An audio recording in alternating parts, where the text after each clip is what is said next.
রামেশ্বরম বিস্ফোরণ কাণ্ডে এবার চাঞ্চল্যকর তথ্য উঠে এলো। ধৃতদের মধ্যে একজন বিস্ফোরণ কাণ্ডের সঙ্গে যুক্ত। রামেশ্বরম বিস্ফোরণ কাণ্ডে উঠে এলো চাঞ্চল্যকর তথ্য। বেঙ্গালুরুর ক্যাফে বিস্ফোরণ কাণ্ডে এনআইএর হাতে গ্রেপ্তার দুই। কাঁথি থেকে গ্রেপ্তার মুসাফির সাজিব হোসেন, আব্দুল মাথিন তোহা। তাদের মাথার দাম ছিল 20 লক্ষ টাকা। আগেই গ্রেপ্তার করা হয়েছিল মুজাসমিল শরীফকে। এবার রামেশ্বরম বিস্ফোরণ কাণ্ডে আরো চাঞ্চল্যকর তথ্য উঠে এলো। ধৃতদের মধ্যে একজন বিস্ফোরণ কাণ্ডের সঙ্গে যুক্ত। ধৃতদের কাছ থেকে উদ্ধার ইলেকট্রিক গেজেট, উদ্ধার মোবাইল ও ল্যাপটপ। এনআইএ সূত্রে খবর।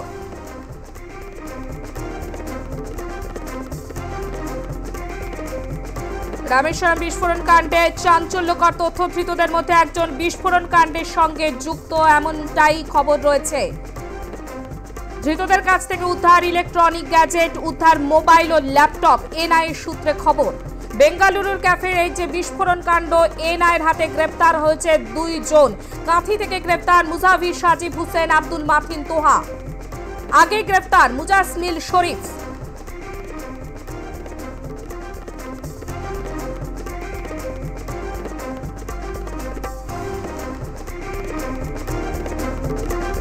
রামেশ্বরম বিস্ফোরণ কাণ্ডে চাঞ্চল্যকর তথ্য উঠে এলো। এরই পরিপ্রেক্ষিতে মুখ্যমন্ত্রী মমতা বন্দ্যোপাধ্যায় কি বলেছেন শোনাবো আপনাদের।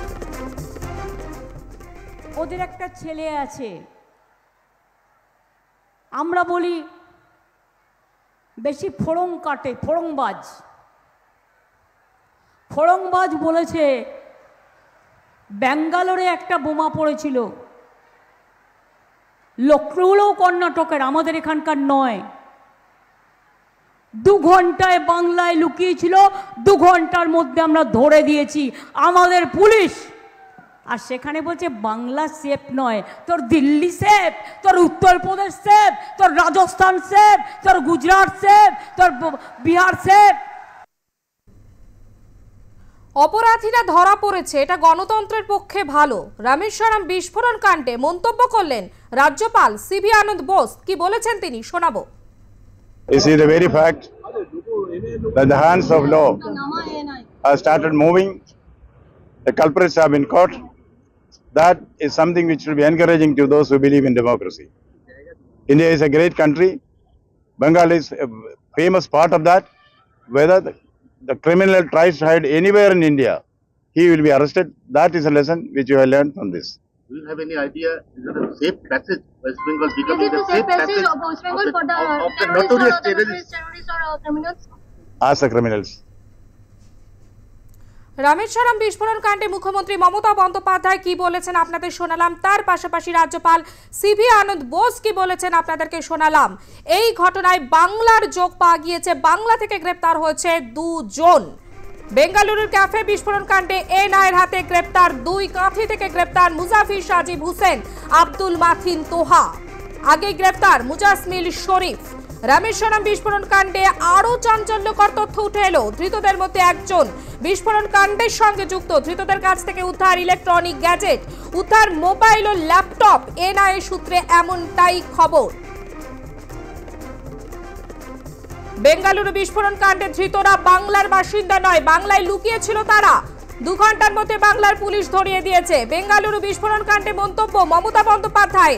তার পাশাপাশি রাজ্যপাল সিভি আনন্দ বোস যেমনটা বলেছেন, অপরাধীরা ধরা পড়েছে, এটা গণতন্ত্রের পক্ষে ভালো। রামেশ্বরম বিস্ফোরণ কাণ্ডে মন্তব্য করেছেন রাজ্যপাল সিভি আনন্দ বোস। রামেশ্বরম বিস্ফোরণ কাণ্ডে চাঞ্চল্যকর তথ্য। ধৃতদের মধ্যে একজন বিস্ফোরণ কাণ্ডের সঙ্গে যুক্ত। ধৃতদের কাছ থেকে উদ্ধার হয়েছে ইলেকট্রনিক গ্যাজেট, উদ্ধার মোবাইল ও ল্যাপটপ। এনআইএ সূত্রে এমনটাই খবর। অন্যদিকে পশ্চিমবঙ্গ আন্তর্জাতিক অপরাধীর মুক্তাঞ্চল মন্তব্য করেছেন শুভেন্দু অধিকারী। বেঙ্গালুরু ক্যাফে বিস্ফোরণ কাণ্ডে এনআইএর হাতে গ্রেপ্তার 2। কাঁথি থেকে গ্রেপ্তার মুসাফির সাজিব হোসেন, আব্দুল মাথিন তোহা। আগে গ্রেপ্তার মুজাসমিল শরীফ। বাংলার যোগ, বাংলা থেকে গ্রেপ্তার হয়েছে বলে ইতিমধ্যে রাজনৈতিক তরজা তুঙ্গে। আমাদের সঙ্গে টেলিফোন লাইনে রয়েছে প্রতিনিধি সঞ্জনা লাহিড়ী। সঞ্জনা, এখনো পর্যন্ত এই ঘটনায় আর কি কি তথ্য উঠে এলো? দেখো, যেটা দেখা গিয়েছে যে এই 2 জন তারা কিন্তু প্রায় বিগত 1 মাস ধরে এখানে লুকিয়েছিল। তাই সেক্ষেত্রে তারা ঠিক কোন কোন জায়গায় গেছিল সেটাই কিন্তু মূলত জানার চেষ্টা করা হচ্ছে এখন। কারণ এই দুজনকে ইতিমধ্যে যেটা ব্যাংশাল কোর্টের উদ্দেশ্যে কিন্তু রওনা দেওয়া হয়েছে এবং সেখানে কিন্তু তাদেরকে আজ পেশ করা হবে, নিজেদের হেফাজতে নেওয়া হবে। কিন্তু 1 মার্চ যে ঘটনা ঘটে, আজকে প্রায় বলা যেতে পারে যে এপ্রিলের মধ্যবর্তী সময়, এই 1.5 মাস সময়টা কোথায় কোথায় ছিল সেটা কিন্তু জানার চেষ্টা করা হচ্ছে। কারণ এ রাজ্যে এসে তারা বিভিন্ন জায়গায় কিন্তু ঘুরে বেরিয়েছিল, তারপরে অবশেষে নিউ দীঘার এই হোটেল থেকে আজ সকালে তাদেরকে গ্রেফতার করা হয়। এবং বিভিন্ন সূত্র মারফত কিন্তু খবর পেয়ে কিন্তু পুলিশ মূলত এবং NIA, West Bengal STF, Kerala, Tamil Nadu এবং কর্ণাটক পুলিশ যৌথভাবে কিন্তু এদেরকে গ্রেফতার করে এবং এদের কাছ থেকে বেশ কিছু ইলেকট্রনিক গ্যাজেট বা ডিভাইস কিন্তু উদ্ধার করা হয়েছে এবং সেগুলো খতিয়ে কিন্তু দেখা হচ্ছে যে সেখান থেকে কি পাওয়া যায়। অ্যাপারেন্টলি কিন্তু সেভাবে কোনো উল্লেখযোগ্য কিছু পাওয়া যায়নি, তবে সিএফএল নিয়ে গেলে, অর্থাৎ সেন্ট্রাল ফরেন্সিক যে ল্যাব রয়েছে হায়দ্রাবাদে, সেখানে নিয়ে গেলে কিন্তু মনে করা হচ্ছে যে এই ইলেকট্রনিক ডিভাইস থেকে আরো অনেক তথ্য উঠে আসতে পারে। কারণ আইএসআইএস এর সঙ্গে সরাসরি এরা যুক্ত সক্রিয় সদস্য আইএসআইএস এর।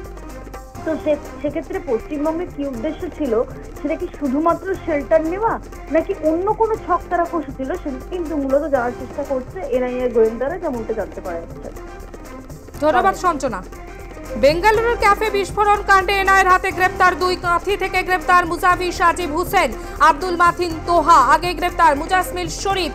কিভাবে তাদেরকে গ্রেফতার করা হয়েছিল, কিভাবে ধরা পড়ল তারা, সমস্তটা জানবো। আমাদের সঙ্গে টেলিফোন লাইনে রয়েছে প্রতিনিধি সেলিম আহমেদ। সেলিম, দেখো, পুলিশ সুপার খোলসা করে বলতে চাননি। পুলিশ সুপার পূর্ব মেদিনীপুর জেলার সৌম্যদীপ ভট্টাচার্য, তিনি যেটুকু বললেন যেটা যৌথ অভিযানে এই গ্রেফতারি হয়েছে, কিন্তু যেটুকু আমরা জানতে পারছি 4টি রাজ্যের পুলিশ একত্রিত একটা সূত্র থেকে কিন্তু 2 ঘন্টার মধ্যে, যেটা বলা হচ্ছে পূর্ব মেদিনীপুর জেলা পুলিশের তরফ থেকে 2 ঘন্টা আগে মেসেজ পাওয়ার সঙ্গে সঙ্গে তার মধ্যেই তারা এই 2 অভিযুক্তকে ডিটেইন করতে বা ধরতে সক্ষম হয়েছে। এবং ঠিক কোথা থেকে কোন জায়গা থেকে গ্রেপ্তার করা হয়েছে বা তাদের ধরা হয়েছে সেটা পুলিশ খোলসা করে না বললে তারা পুলিশের তরফ থেকে জানিয়ে দেওয়া হয়েছে যে যা বলার এজেন্সি, যে তদন্তকারী এজেন্সি রয়েছে এনআইএ, তারা তাদের তরফ থেকে বলা হবে। কিন্তু যেটুকু আমরা স্থানীয় সূত্রে জানতে পারছি যে একটি দীঘার একটি হোটেলে আত্মগোপন করেছিল বলে এরা দুজনের এটুকু এখন পর্যন্ত জানা যাচ্ছে, যদিও তার সত্যতা পুলিশের তরফ থেকে স্বীকার করা হয়নি। কিন্তু এই ঘটনায় রীতিমতো চাঞ্চল্য ছড়িয়েছে, কারণ এই ধরনের ক্রিমিনাল যাদের উপরে একটা পুরস্কার ঘোষণা ছিল সরকারিভাবে, এবং তারা এই বড় ধরনের যে ক্রাইম করেছে, যে ধরনের বিস্ফোরণ ঘটিয়েছিল, সেই 2 আসামি একেবারে পূর্ব মেদিনীপুর জেলার মতো জায়গায়, একটা প্রত্যন্ত দীঘার কাছাকাছি একটি জায়গাতে তারা পৌঁছে গেল। এতদিন ধরে গা ঢাকা দিয়েছিল, ঠিক কতদিন গা ঢাকা দিয়েছিল সেটাও কিন্তু পুলিশ খোলসা করে না বললেও তারা যে বেশ কিছুদিন ধরে এখানে গা ঢাকা দিয়েছিল তা কিন্তু স্থানীয় সূত্রে একটা জানাই যাচ্ছে। এবং এই ঘটনাকে কেন্দ্র করে রীতিমতো চাঞ্চল্য তৈরি হয়েছে, রাজনৈতিক চাঞ্চল্য বলাই যেতে পারে এবং প্রশাসনিক চাঞ্চল্য, দু রকমই চাঞ্চল্য তৈরি করা হয়েছে, কারণ তৈরি হয়েছে।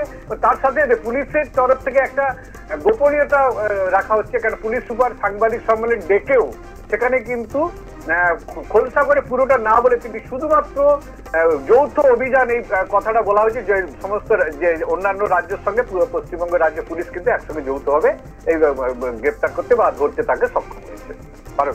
ধন্যবাদ সেলিম। বেঙ্গালুরুর ক্যাফে বিস্ফোরণ কাণ্ডে এনআইএর হাতে গ্রেপ্তার 2 কাঁথি থেকে গ্রেপ্তার মুজাফির সাজিব হোসেন, আব্দুল মাথিন তোহা। আগেই গ্রেফতার হয়েছিল মুজাসমিল শরীফ। আমাদের প্রতিনিধি সূত্রে যেমনটা খবর, যৌথ অভিযানে এই গ্রেফতার করা সম্ভব হয়েছে এবং সূত্রের যেমনটা খবর যে দীঘার এক হোটেলে আত্মগোপন করেছিল এই ধৃতরা।